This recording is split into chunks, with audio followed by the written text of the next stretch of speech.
have an important deadline tomorrow. You know exactly what needs to be done.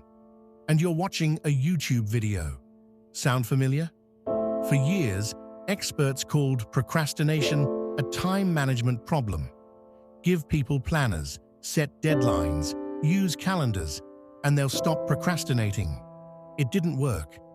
Because procrastination is not about time. It's about emotion. And once you understand what your brain is actually doing, you can finally stop fighting it. A landmark 2013 study by Dr. Fuskia Siroa and Dr. Timothy Seikel changed how scientists understand procrastination forever. Their finding? Procrastination is fundamentally about avoiding negative emotions, anxiety, self-doubt, boredom, frustration, attached to a task. Not avoiding the task itself, avoiding the feeling the task creates. Here's what's happening inside your brain. You have two systems constantly competing. The prefrontal cortex, your rational planning brain, and the limbic system, your emotional, impulsive brain. The limbic system doesn't think in deadlines or consequences. It thinks in right now. And when a task feels uncomfortable, even slightly, the limbic system sends one signal: avoid this.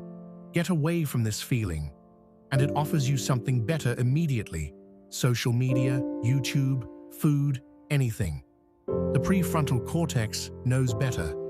But the limbic system is faster, louder, and evolutionarily older. It wins almost every time. There's a specific cognitive bias that makes this even worse, called present bias. Our brains are wired to massively overvalue what's happening right now versus what happens in the future.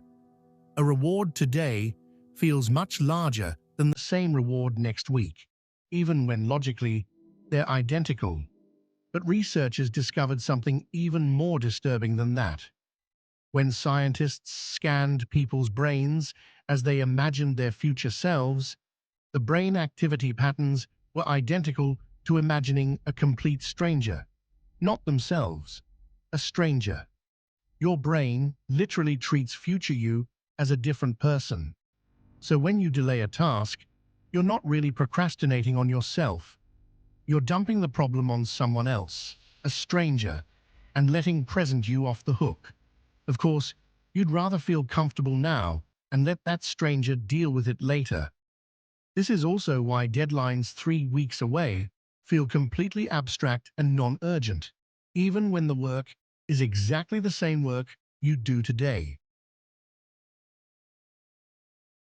Here's where it gets cruel. Procrastination doesn't just happen once.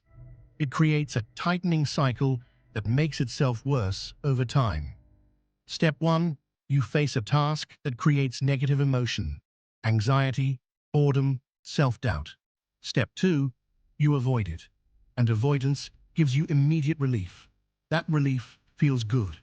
Your brain registers. Avoidance worked. Step 3. But the task is still there. Now with less time and a closer deadline, which creates more anxiety than before. Step 4. You avoid it again, because avoidance worked last time. Step 5. Panic eventually forces action. But now, you're doing the work under maximum stress with minimum time. The quality suffers.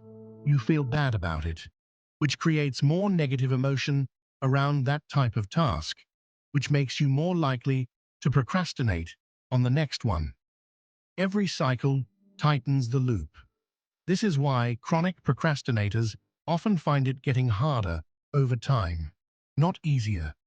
The habit is being reinforced with every single avoidance. So how do you actually break it? Not with willpower. That's fighting your limbic system head-on. And the limbic system almost always wins. The research points to 3 strategies that genuinely work. Fix 1.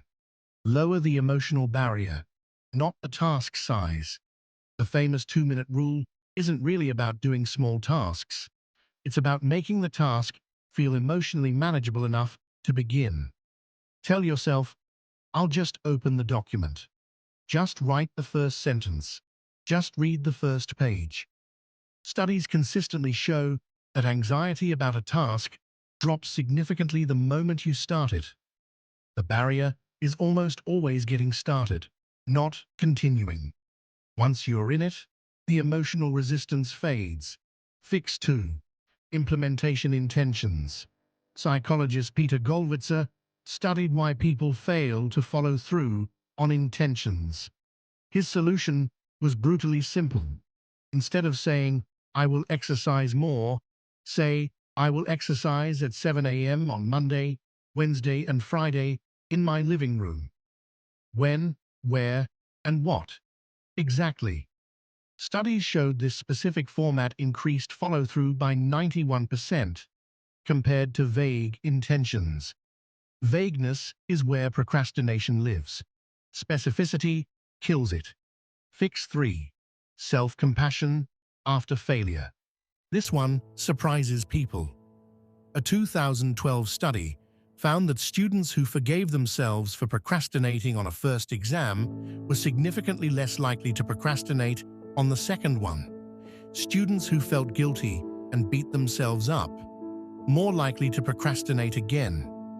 Guilt and shame increase the negative emotion attached to a task, making the limbic system want to avoid it even more next time. Self-compassion reduces that emotional charge.